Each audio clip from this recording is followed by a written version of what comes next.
هیچ سیقل نکو نتواند کرد. خدا رحمت کند سعدی را. هیچ سیقل نکو نتواند کرد آهنی را که بدگوهر باشد. چون بود اصل جوهری قابل تربیت را در او اثر باشد. سگ به دریای هفتگانه بشو چون که تر شد پلیدتر باشد. خر عیسی گر برش به مکه گرچه آید هنوز خر باشد. عاقلان این سخن نکو دانند زاده خر همیشه خر باشد. دلی به عشق او بادا کفیده.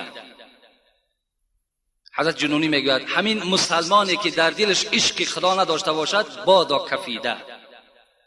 خدا این دل کفانده بگرداند. دلی به عشق او بادا کفیده، زبان به ذکر او بادا کشیده. نریزد آب دیده کور بهتر، تنی به طاعتش رنجور بهتر. اگر مسلمانی که در چشم او آب چشم نباشد، از قیامت نترسد، از گور نترسد، نریزد آب دیده کور بهتر. برای این همون کور بودن بهتر بود. نریزد آب دیده کور بهتر، تنی به طاعتش رنجور بهتر. تنی که طاعت نداشته باشد، عبادت نداشته باشد، فقط به کار دنیا مشغول باشد، این خیل بدن گفتن حضرت فلج بدنش بهتر است. بود بر مرده غافل کفن حیف، به حلق کشته دنیا رسن حیف. دنیا انسانی که از دنیا غافل میگذرد برای او کفن حیف میکنه. انسانی که از دنیا فقط برای همین طله و تاراج دنیا گذشت، او رشته همین دنیایی را میگد حیف میکنه. از این خاطر چی میگوید مولوی؟ از این گویم به نیکان زود آمیز. مادامی فهمیدی که همنشینی با آدمی خوب، همنشین در مجلسی نیک اینقدر جزای نیک داشته باشد، از این گویم به نیکان زود آمیز. اگر پا داری از بد دور بگریز.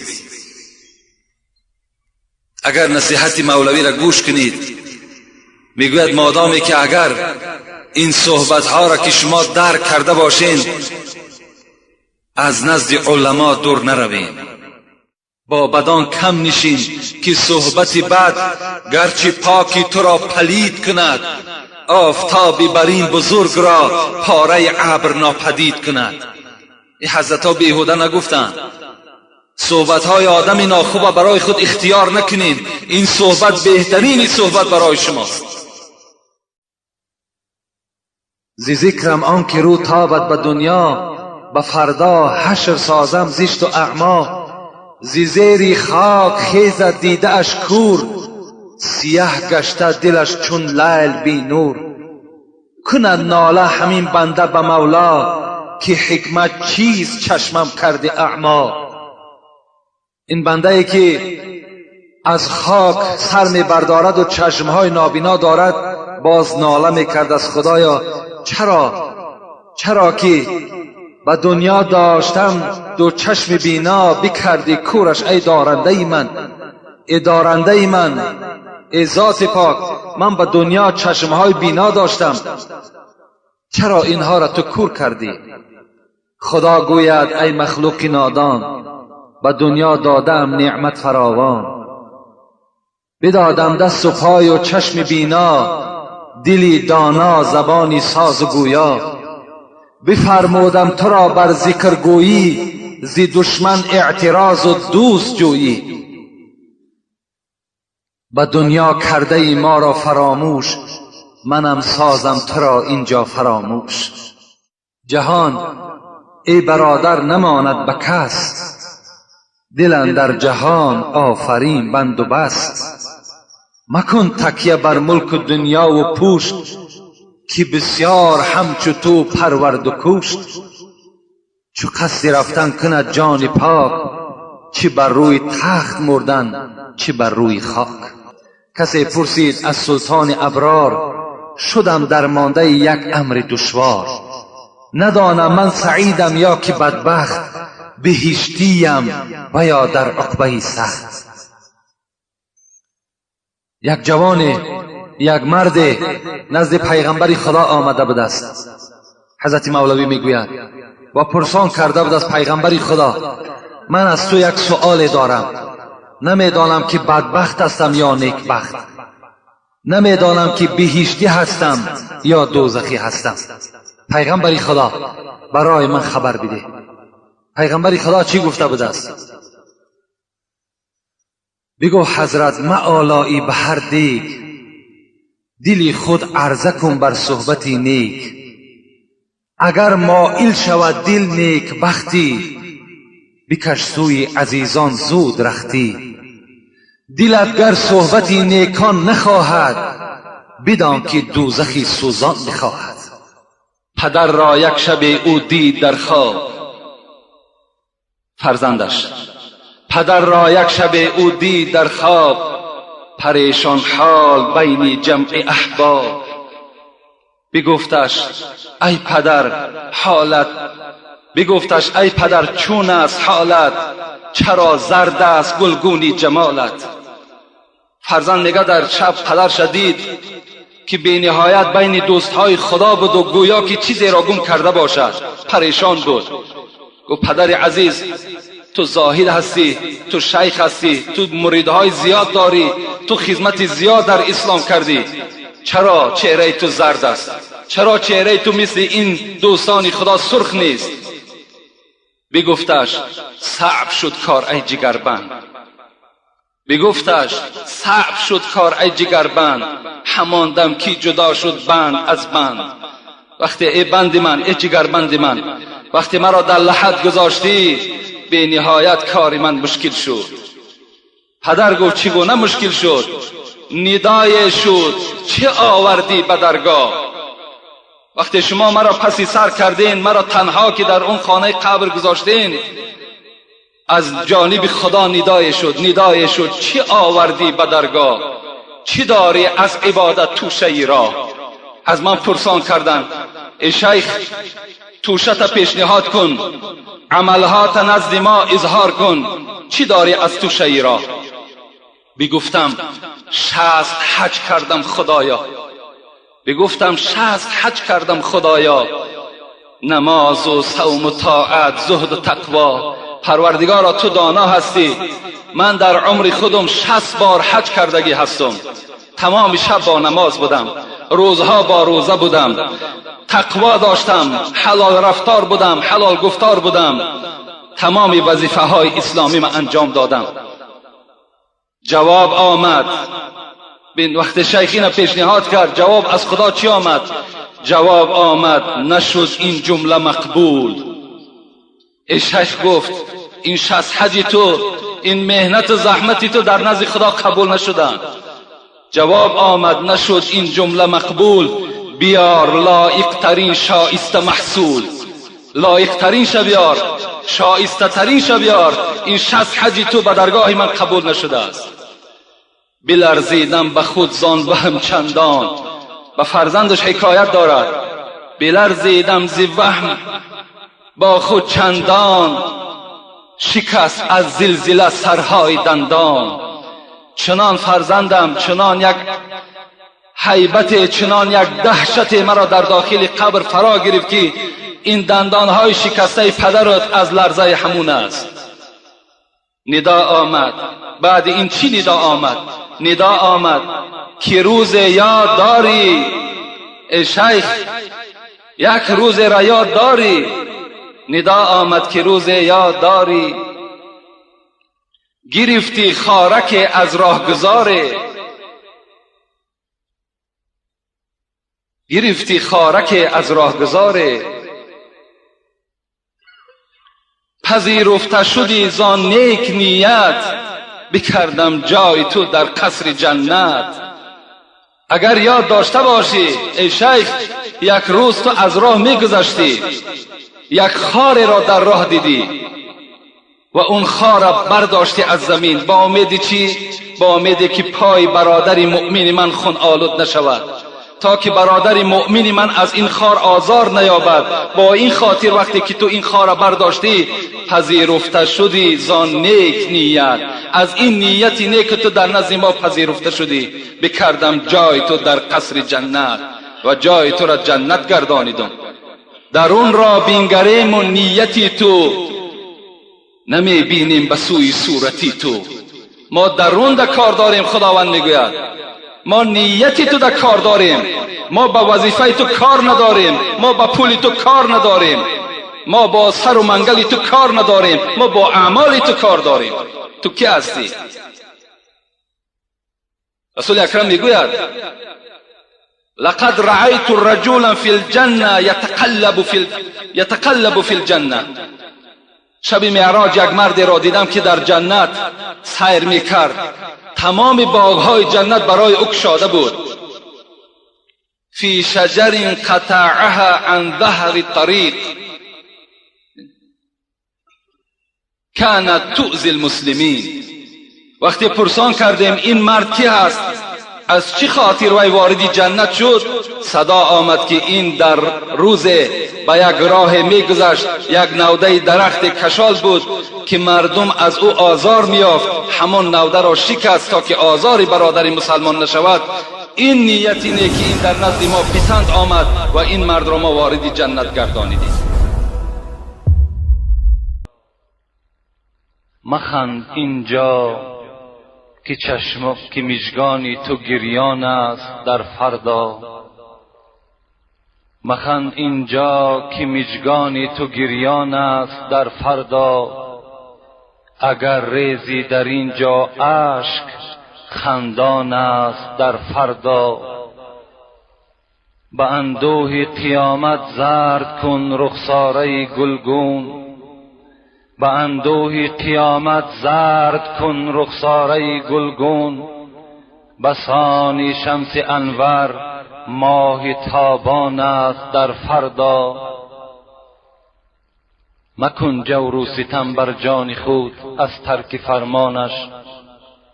مکن جور و ستم بر جان خود از ترک فرمانش. بغیر عقبه ها 7 در کی سوزان است در فردا. خدا رحمت و مغفرتش کند. و خدا قسم همه آیت است، همه حدیث است. مکن جور و ستم بر جان خود از ترک فرمانش. بغیر عقبه ها 7 در کی سوزان است در فردا. کسی گر اندر اینجا خرمن طاعت نبردارد، کسی گر اندر اینجا خرمن طاعت نبردارد، بصد افسوس و حسرت ها پشیمان است در فردا. چرا ای کلمهج، چرا ای کلمهج با جلوه این زال می نازی، ولیکن عیشگاهی خاکساران است در فردا. به محشرگاه گر هر کس به هر سوی روان گردد، که میلان جنونی سوی جانان است در فردا. که میلان جنونی سوی جانان است در فردا. مخند اینجا که مژگانی تو گریان است در فردا. اگر ریزی در اینجا اشک خندان است در فردا. حضرت میگوید اگر ای امت مسلمان، ای امت محمد، اگر شما در دنیا دهانهای خود به خنده های غافلانه جسدهای خود در راههای ناپاک اگر صرف نکنید، انشاءالله شما در قیامت و در محشرگاه خندان هستید. لیکن اگر در دنیا شما غافل باشین، اگر در دنیا شما خنده های بیجا داشته باشین، فراموش نکنین که شما چشمهای شما پر از آب و گریان در قیامت هستین.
حضرت سعدی میگوید به طواف خانه رفتم، به کعبه رحم ندادند که برونی در چی کردی که درونی خانه آیی. من وقتی خانه کعبه رفتم، خانه کعبه مرا نگذاشتن که خانه کعبه درایم. برای چی؟ برای تو چگونه مسلمان هستی، چی خدمت در اسلام کردی که امروز طواف زیارت کعبه آمدی؟ هیچ سیقل نکو نتواند کرد، خدا رحمت کند سعدی را، هیچ سیقل نکو نتواند کرد آهنی را که بدگوهر باشد. چون بود اصل جوهری قابل، تربیت را در او اثر باشد. سگ به دریای هفتگانه بشو، چون که تر شد پلیدتر باشد. خر عیسی گر برش به مکه، گرچه آید هنوز خر باشد. عاقلان این سخن نکو دانند، زاده خر همیشه خر باشد. دلی به عشق او بادا کفیده. حضرت جنونی میگوید همین مسلمانی که در دلش عشق خدا نداشته باشد بادا کفیده. خدا این دل کفانده بگرداند. دلی به عشق او بادا کفیده، زبان به ذکر او بادا کشیده. نریزد آب دیده کور بهتر، تنی به طاعتش رنجور بهتر. اگر مسلمانی که در چشم او آب چشم نباشد، از قیامت نترسد، از گور نترسد، نریزد آب دیده کور بهتر. برای این همون کور بودن بهتر بود. نریزد آب دیده کور بهتر، تنی به طاعتش رنجور بهتر. تنی که طاعت نداشته باشد، عبادت نداشته باشد، فقط به کار دنیا مشغول باشد، این خیل بدن گفتن حضرت فلج بدنش بهتر است. بود بر مرده غافل کفن حیف، به حلق کشته دنیا رسن حیف. دنیا، انسانی که از دنیا غافل میگذرد برای او کفن حیف میکنه. انسانی که از دنیا فقط برای همین طله و تاراج دنیا گذشت، او رشته همین دنیایی را میگد حیف میکنه. از این خاطر چی میگوید مولوی؟ از این گویم به نیکان زود آمیز. مادامی فهمیدی که همنشینی با آدمی خوب، همنشین در مجلسی نیک اینقدر جزای نیک داشته باشد، از این گویم به نیکان زود آمیز. اگر پا داری از بد دور بگریز. اگر نصیحت مولوی را گوش کنید، میگوید مادامی که اگر این صحبت ها را که شما درک کرده باشین، از نزد علما دور نروین. با بدان کم نشین که صحبت بد گرچه پاکی تو را پلید کند، آفتابی بر این بزرگ را پاره ابر ناپدید کند. این حضرت ها بیهوده نگفتند. صحبت های آدم ناخوب برای خود اختیار نکنین. این صحبت بهترین صحبت برای شماست. زی ذکرم آن که رو تابد به دنیا، به فردا حشر سازم زشت و اعما. زی زیری خاک خیزد دیده اش کور، سیاه گشته دلش چون لیل بی نور. کند ناله همین بنده به مولا، که حکمت چیز چشمم کرده اعما. این بنده ای که از خاک سر می بردارد و چشمهای نابینا دارد، باز ناله می کرد از خدایا چرا که به دنیا داشتم دو چشم بینا، بکردی کورش ای دارنده من، ای دارنده من، ای ذات پاک. من به دنیا چشمهای بینا داشتم، چرا اینها را تو کور کردی؟ خدا گوید ای مخلوق نادان، به دنیا دادم نعمت فراوان. بدادم دست و پای و چشم بینا، دلی دانا زبانی ساز و گویا. بفرمودم تو را بر ذکر گویی، زی دشمن اعتراض و دوست جویی. به دنیا کرده ای ما را فراموش، منم سازم تو را اینجا فراموش. جهان ای برادر نماند به کس، دل اندر جهان آفرین بند و بست. مکن تکیه بر ملک دنیا و پوشت، که بسیار همچو تو پرورد و کشت. چو قصد رفتن کند جان پاک، چه بر روی تخت مردن چه بر روی خاک. کسی پرسید از سلطان ابرار، شدم درمانده یک امر دشوار. ندانم من سعیدم یا که بدبخت، بهشتیم و یا در عقبه سخت. یک جوان، یک مرد نزد پیغمبر خدا آمده بود است. حضرت مولوی میگوید و پرسان کرده بود از پیغمبر خدا، من از تو یک سؤال دارم، نمیدانم که بدبخت هستم یا نیکبخت، نمیدانم که بهشتی هستم یا دوزخی هستم. پیغمبر خدا برای من خبر بده. پیغمبر خدا چی گفته بود است؟ بگو حضرت معالایی به هر دیگ، دلی خود عرضه کن بر صحبتی نیک. اگر مائل شود دل نیک بختی، بکش سوی عزیزان زود رختی. دلت گر صحبتی نیکان نخواهد، بدان که دوزخی سوزان میخواهد. پدر را یک شب او دید در خواب فرزندش، پدر را یک شب او دید در خواب، پریشان حال بین جمع احباب. بگفتش ای پدر حالت، بگفتش ای پدر چون است حالت، چرا زرد است گلگونی جمالت.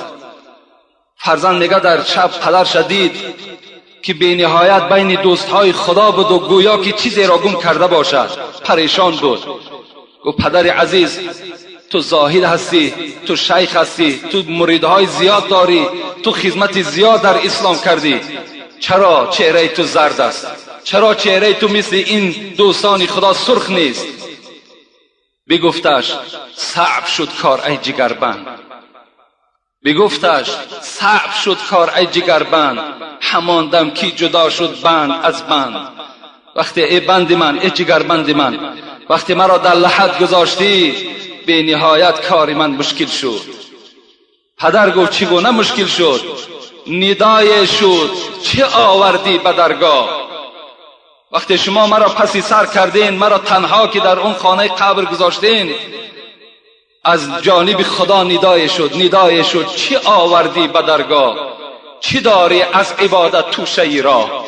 از من پرسان کردن ای شیخ توشت پیشنهاد کن، عملهات نزد ما اظهار کن، چی داری از توشه راه؟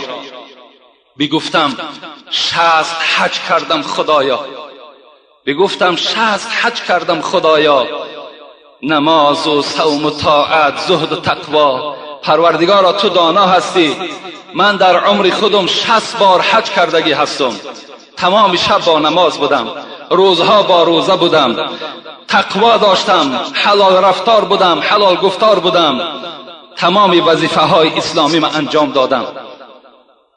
جواب آمد، بین وقت شیخین پیشنهاد کرد جواب از خدا چی آمد؟ جواب آمد نشد این جمله مقبول. ای شیخ گفت این 60 حج تو، این مهنت و زحمتی تو در نزد خدا قبول نشدن. جواب آمد نشد این جمله مقبول، بیار لایق ترین شایسته محصول، لایق ترین شبیار، شایسته ترین شبیار، این 60 حج تو به درگاه من قبول نشده است. بلرزیدم به خود زان وهم چندان، به فرزندش حکایت دارد، بلرزیدم ز وهم با خود چندان، شکست از زلزله سرهای دندان. چنان فرزندم، چنان یک هیبت، چنان یک دهشت مرا در داخل قبر فرا گرفت که این دندانهای شکسته پدرت از لرزه همون است. ندا آمد، بعد این چی ندا آمد؟ ندا آمد که روز یاد داری ای شیخ، یک روز را یاد داری؟ ندا آمد که روز یاد داری، گرفتی خارک از راهگذاره، گرفتی خارک از راهگذاره، پذیرفته شدی زان نیک نیت، بکردم جای تو در قصر جنت. اگر یاد داشته باشی ای شیخ، یک روز تو از راه میگذشتی، یک خار را در راه دیدی و اون خار را برداشتی از زمین با امیدی چی؟ با امیدی که پای برادر مؤمن من خون آلود نشود، تا که برادر مؤمن من از این خار آزار نیابد. با این خاطر وقتی که تو این خار را برداشتی پذیرفته شدی زان نیک نیت، از این نیتی نیک تو در نزد ما پذیرفته شدی. بکردم جای تو در قصر جنت و جای تو را جنت گردانیدم. در اون را بینگریم و نیتی تو نمی بینیم به سوی صورتی تو. ما درون در کار داریم، خداوند میگوید ما نیتی تو در کار داریم، ما با وظیفه تو کار نداریم، ما با پول تو کار نداریم، ما با سر و منگل تو کار نداریم، ما با اعمال تو کار داریم. تو کی هستی؟ رسول اکرم میگوید لقد رأيت رجلا في الجنة يتقلب في الجنة.